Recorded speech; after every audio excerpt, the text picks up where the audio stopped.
ಜಹಾಜ್ ಮಹಲ್ನ miniature. Same ಇದೇ ರೀತಿಯಲ್ಲಿ ಜಹಾಜ್ ಮಹಲ್ ಇದೆ.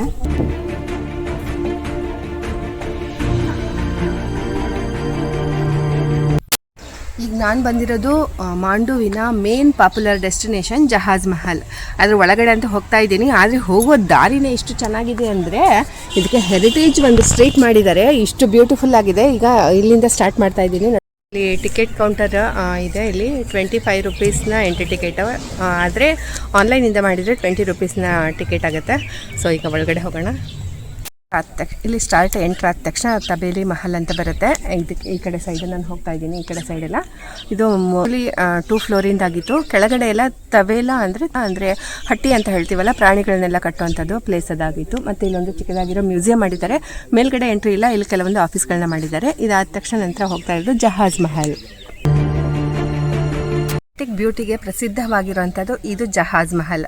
ಜಹಾಜ್ ಅಂದರೆ ಹಡಗು. ಇಲ್ಲಿ 2 ಸೈಡಲ್ಲಿ 2 ತಲಾವ್ ಅಂದರೆ 2 ಪಾಂಡ್ಸ್ ಇದ್ದಾವೆ. ಒಂದು ಕಪೂರ್ ತಲಾವ್ ಮತ್ತು ಇನ್ನೊಂದು ಮುಂಜು ತಲಾವ್ ಅಂತ.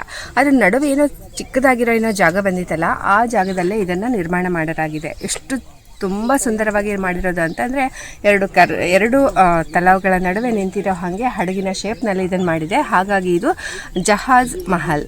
ಈಗ ಕಡೆ ಬಂದಿದ್ದೀನಿ. ಎಷ್ಟು ಚೆನ್ನಾಗಿ ಕಾಣಿಸುತ್ತೆ ಅಂದರೆ ಈ ಕಡೆ ಸೈಡ್ ಇಲ್ಲಿ ಕಾಣ್ತಾ ಇದೆಯಲ್ಲ ದೊಡ್ಡದಾಗಿರೋ ಪಾಂಡ್, ಇದು ಮುಂಜ ತಲಾವ್. ಮತ್ತು ಆ ಕಡೆ ಸೈಡಲ್ಲಿ ಇಲ್ಲಿ ಒಳಗಡೆಯಿಂದ ಕಾಣಿಸ್ತಿಲ್ಲ, ಆದರೆ ಹೊರಗಡೆ ಹೋದರೆ ನೋಡ್ಬೋದು. ಅಲ್ಲಿ ಹೊರಗಡೆ ಇರೋದು ಕಾಪೂರ್ ತಲಾವ್. ಇವೆರಡರ ನಡುವೆ ಇದೆ ಇದು ಜಹಾಜ್ ಮಹಲ್. ಈಗ ಒಳಗಡೆ ಬಂದಿದ್ದೀನಿ. ಸೊ ಈಗಲೂ ಕೂಡ ತುಂಬ ಸೆಕೆ ಇದೆ. ಆದರೆ ಇಲ್ಲಿ ಒಳಗಡೆ ಬಂದರೆ ಎಷ್ಟು ಚೆನ್ನಾಗಿ ತಂಪಾದ ಗಾಳಿಗೆ ಒಳ್ಳೆ AC ಹಾಲ್ನಲ್ಲಿ ಇದ್ದಂಗೆ ಅನಿಸುತ್ತೆ ರೀ. ಅಷ್ಟು ತುಂಬಾ ಚೆನ್ನಾಗಿದೆ. ಜಹಾಜ್ ಮಹಲ್ ಈಸ್ ಬ್ಯೂಟಿಫುಲ್ ಮಹಲ್. ಹಳೆ ಕಾಲದ ಬಾವಿ ಇದೆ, ಹಿಂದೂ ಬಾವಿ ಅಂತ. ಇದ್ರ ವಿಶೇಷ ಅಂದರೆ ಇದರಲ್ಲಿರೋ ನೀರನ್ನ ಮೇಲಿಂದ ಏನು ಎತ್ತೋ ಹಂಗಿಲ್ಲ, ಅದ್ರ ಒಳಗಡೆ ಪೈಪ್ಲೈನ್ ಕೊಡಿಸ್ಬಿಟ್ಟಿದ್ದಾರೆ ಫುಲ್ ಕೆಳಗಡೆ. ಹಾಗಾಗಿ ಇಡೀ ಈ ಮಹಲ್ಗೆ ಅಂದರೆ ಇದು ಫುಲ್ ಎಲ್ಲ ಏರಿಯಾಕ್ಕೆ ರಾಜರು ವಾಸಿಸಿದ ಎಲ್ಲ ಅರಮನೆಗಳಿಗೂ ಕೂಡ ಇಲ್ಲಿಂದಲೇ ನೀರು ಸಪ್ಲೈ ಆಗ್ತಿತ್ತಂತೆ. ಆ ನಂತರ ಮತ್ತೆ ಇವತ್ತು ಸಂಜೆ ನಾನು ಲೈಟ್ ಆ್ಯಂಡ್ ಸೌಂಡ್ ಶೋಗೆ ಬರ್ತಾ ಇದ್ದೀನಿ. ಅದು ಇಲ್ಲೇ ನಡೆಯುತ್ತೆ. ಆ ಮಹಲ್ ಅದಕ್ಕೆ ಹಿಂಡೋಲಾ ಮಹಲ್ ಅಂತ ಹೇಳ್ತಾರೆ. ಅಲ್ಲಿನೇ ನಮಗೆ ಆ್ಯಕ್ಚುಲಿ ಇಲ್ಲೇ ಕೂಡಿಸ್ತಾರೆ, ಆದರೆ ಅಲ್ಲಿ ತೋರಿಸ್ತಾರೆ ಎಲ್ಲ ಲೈಟ್ ಆ್ಯಂಡ್ ಸೌಂಡ್ ಶೋ. ಪಕ್ಕದಲ್ಲೇ ಇರೋ ಹಿಂಡೋಲಾ ಮಹಲ್ಗೆ ಬಂದಿದ್ದೀನಿ. ಹಿಂಡೋಲಾ ಅಂತಂದರೆ ಉಯ್ಯಾಲೆ ಅನ್ನೋ ಅರ್ಥ. ಇದಕ್ಕೆ 2 ಕಾರಣದಿಂದ ಉಯ್ಯಾಲೆ ಅಂತ ಹೇಳ್ತಾರೆ. ಇದಕ್ಕೆ ಒಂದು ಸ್ವಲ್ಪ ಕ್ರಾಸ್ ಆಗಿ ಕಟ್ಟಲಾಗಿದೆ, ಅದಕ್ಕೋಸ್ಕರ ಒಂದು ಇದಕ್ಕೆ ಫೌಂಡೇಶನ್ನೇ ಇಲ್ಲ. ಫೌಂಡೇಶನ್ ಇರದೆ ಡೈರೆಕ್ಟು ಆ ನೆಲದ ಮೇಲಿಂದನೇ ಕಟ್ಟಿರೋ ಅಂಥ ಮಹಲ್ ಇದು. ಹಾಗಾಗಿ ಕೆಳಗಡೆ ಏನೂ ಇಲ್ಲ. ಆ ಥರ ಉಯ್ಯಾಲೆ ಇರುತ್ತಲ್ಲ, ಆ ಥರ ಅಂತ ಇದಕ್ಕೆ ಉಯ್ಯಾಲೆ ಮಹಲ್ ಅಂತ ಹೇಳ್ತಾರೆ. ಮತ್ತು ಇನ್ನೊಂದು ಅಂತಂದರೆ ಇಲ್ಲಿ ಏನೋ ಕೆಳಗಡೆ ಈ ಥರ ಒಂದು ಲೈನ್ ಕಾಣಿಸ್ತಾ ಇದೆ, ಆಮೇಲೆ ಸ್ವಲ್ಪ ಈ ಕಡೆ ಮುಂದೆ ಬಂದಿದೆ.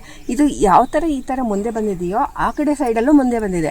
ಹಂಗಂದ್ರೆ ಈ ಕಡೆಯಿಂದ ನೋಡಿದ್ರೆ T ಲೆಟರಲ್ಲಿ ಕಾಣಿಸುತ್ತೆ. ಅದು ಕೂಡ ಇಲ್ಲಿದೆ ಒಂದು ಸ್ಪೆಷಾಲಿಟಿ.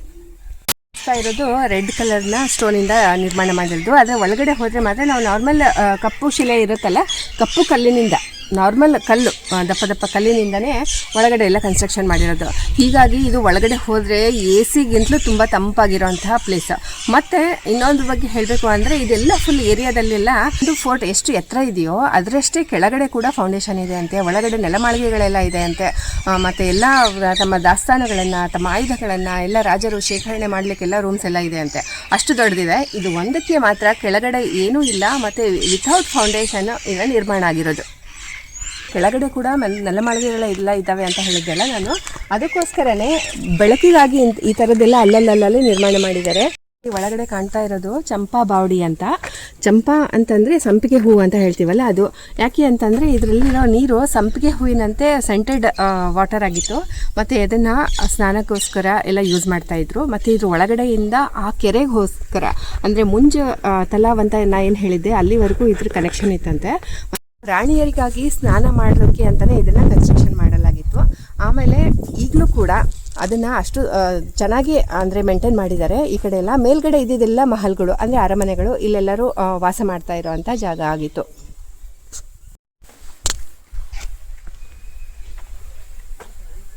ಇದಕ್ಕೆ ಫುಲ್ ಏರಿಯಾಕ್ಕೆ ಶಾಹಿ ಪರಿಸರ ಅಂತ ಹೇಳ್ತಾರೆ. ಶಾಹಿ ಅಂದರೆ ರಾಜ ಮಹಾರಾಜರು ವಾಸ ಮಾಡುವಂಥ ಸ್ಥಳ. ಅದ್ರ ಪಕ್ಕದಲ್ಲೇ ಬಾವಿ ಇದೆ ಮತ್ತು ಅದರಲ್ಲಿ ಸ್ನಾನಗೃಹ ಅಂದರೆ ರಾಣಿಯರಿಗಾಗಿ ಅಥವಾ ರಾಜ ಪರಿವಾರಕ್ಕಾಗಿ ಮೀಸಲಾಗಿರುವಂಥ ಸ್ನಾನಗೃಹಗಳು ಬೇರೆ ಇದೆ. ಮತ್ತು ಅಲ್ಲಿ ಕೆಳಗಡೆ ನೋಡಿದ್ದು ಬೇರೆ ಕೆಲಸ ಮಾಡೋರಿಗಾಗಿ ಬೇರೆ ಸ್ನಾನಗೃಹಗಳು, ಈ ಥರದ್ದೆಲ್ಲ ಬೇರೆ ಬೇರೆ ಮಾಡಿದರು. ಈಗೆಲ್ಲ ನಾಶ ಆಗಿದೆ, ಆದರೂ ಕೂಡ ಇನ್ನೂ ಅದ್ರ ಬಗ್ಗೆ ನಾವು ಸ್ವಲ್ಪ ಊಹೆ ಮಾಡ್ಬೋದು ಯಾವ ಥರ ಇರ್ಬೋದು ಅಂತ. ಸೊ ದೊಡ್ಡದಾಗಿರೋ ತುಂಬ ಬ್ಯೂಟಿಫುಲ್ ಆಗಿರೋ ಅಂತಹ ಇದು ಶಾಹಿ ಪರಿಸರ. ಜಹಾಜ್ ಮಹಲ್ನ ಎದುರುಗಡೆ ಆ ಕಡೆ ಸೈಡಿಂದ ಒಂದು ಮುಂಜ್ ತಲಾವ್ ಅಂತ ತೋರಿಸಿದ್ದೆ. ಈ ಕಡೆ ಇರೋದು ಕಾಪೂರ್ ತಲಾವ್ ಅಂತ. ಸ್ವಲ್ಪ ತುಂಬ ಎಷ್ಟು ಚೆನ್ನಾಗಿರೋ, ಈಗಲೂ ಕೂಡ ಎಷ್ಟು ಚೆನ್ನಾಗಿರೋದು ಎಲ್ಲ ಸ್ವಲ್ಪ ಪ್ಯಾಲೇಸ್ ಅದೆಲ್ಲ ಹಾಳು ಬಿದ್ದಿದೆ. ಅದನ್ನು ಬಿಟ್ಟರೆ ಈಗಲೂ ಕೂಡ ಎಷ್ಟು ಬ್ಯೂಟಿಫುಲ್ ಆಗಿ ಚೆನ್ನಾಗಿ ಮೇಂಟೈನ್ ಕೂಡ ಮಾಡಿದ್ದಾರೆ ಇಲ್ಲೆಲ್ಲ. ಇದು ನಾವು ಹೋಗ್ತಿರೋದು ಈ ಶಾಹಿ ಪರಿವಾರದವರಿಗೆ ಅಂದರೆ ರಾಜಮನೆತನದವರಿಗೆ ಇದು ಸ್ನಾನಗೃಹ ಅಥವಾ ಇದಕ್ಕೆ ಹಮಾಮ್ ಅಂತ ಹೇಳ್ತಾರೆ. ಇದರ ಮೇಲೆ ನೋಡಿ ಎಷ್ಟು ಚೆನ್ನಾಗಿದೆ ಅಂತಂದರೆ ಇದರ ಮೇಲ್ಗಡೆ ಎಲ್ಲ ಸ್ಟಾರ್ ಇದರಲ್ಲಿ ಕೊರೆದಿದ್ದಾರೆ. ಇದು ಯಾಕೆ ಅಂತೆಲ್ಲ ಇಲ್ಲಿ ಬೆಳಗ್ಗೆ ಬರುತ್ತೆ. ಅದು ಕೂಡ ರಾತ್ರಿ ಇಲ್ಲಿ ಒಳಗಡೆ ಹೋದ್ಮೇಲೆ ಎಲ್ಲ ಸ್ವಲ್ಪ ಕತ್ಲಾಗುತ್ತಲ್ಲ, ಈಗ ಇದರಿಂದ ನೋಡೋದ್ರಿಂದ ಏನಾಗುತ್ತೆ ಕೂಡ ನಕ್ಷತ್ರಗಳು ಮತ್ತು ಬೆಳದಿಂಗಳಲ್ಲಿ ಸ್ನಾನ ಮಾಡುವಂಥ ಅನುಭವ ಆಗಬೇಕು ಅಂತ. ಮತ್ತು ಇದರಲ್ಲಿ ಮೇನ್ ಅಂತಂದರೆ ಬಿಸಿ ನೀರಿನ ವ್ಯವಸ್ಥೆ ಮಾಡಿದರು. ಇದರಲ್ಲೆಲ್ಲ ನೀರಿನ ಸ್ಟೋರೇಜಿಗೆ ಆಗಿ ಕನ್ಸ್ಟ್ರಕ್ಷನ್ ಮಾಡಿದರು. ಬಿಸಿ ನೀರು ಕಾಯಿಸ್ಬೇಕಲ್ಲ ಅದಕ್ಕೆ. ಆಮೇಲೆ ಇಲ್ಲಿ ಕೆಳಗಡೆ ಬಂದಮೇಲೆ ಆ ನೀರೆಲ್ಲ ಹೋಗ್ಲಿಕ್ಕೆಲ್ಲ ವ್ಯವಸ್ಥೆ ಮಾಡಿದ್ದಾರೆ.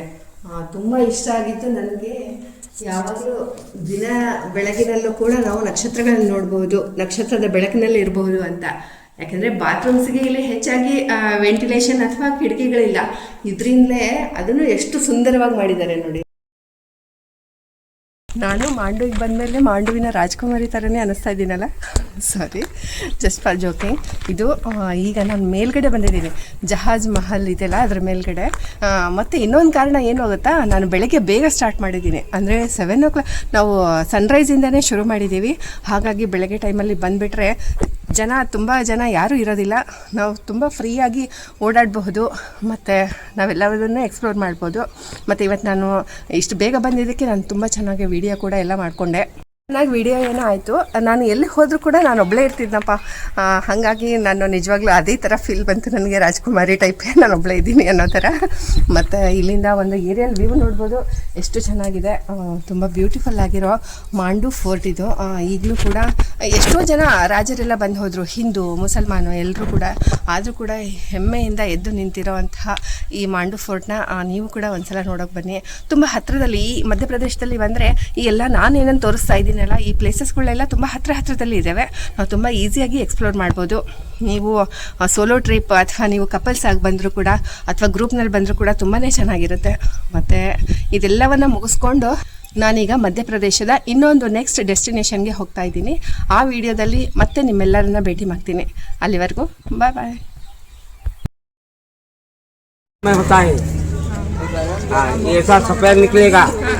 सरवाइज बना लो। इसका है ये? हाँ ये 120 का है। हाँ 120 का। अच्छा अच्छा। हाँ इसके अंदर ऐसे ही सफेद। हाँ ये फोड़ेंगे तो ऐसे निकलेगा पूरा ये बजाओ मैडम, पूरा भरा हुआ है। अच्छा। हाँ कम के 25 पीस बनेगा ऐसा। हाँ 25। कितने लेना मैम? ये कितने का बोले? ये 20 रुपीज़ का, 20 रुपये। ಅಂದರೆ ಹುಣಸೆ ಹಣ್ಣು ಅಂತ ಹೇಳ್ತಾರೆ. ಇದು ಮಾಂಡೂನಲ್ಲಿ ಮಾತ್ರನೇ ಸಿಗೋದು. ಅದರಿಂದ ಮಾಡಿಟ್ಟಿರೋದು ಇದು ಚಿಕ್ಕ ಚಿಕ್ಕ ಪ್ಯಾಕೆಟ್. ಇದನ್ನ ಇಟ್ಕೊಳ್ಳೋದು ಯಾಕೆ ಅಂತಂದ್ರೆ ಇದು ತುಂಬಾ ನೀರಡಿಕೆ ಆಗಲ್ಲ ಅಂತ.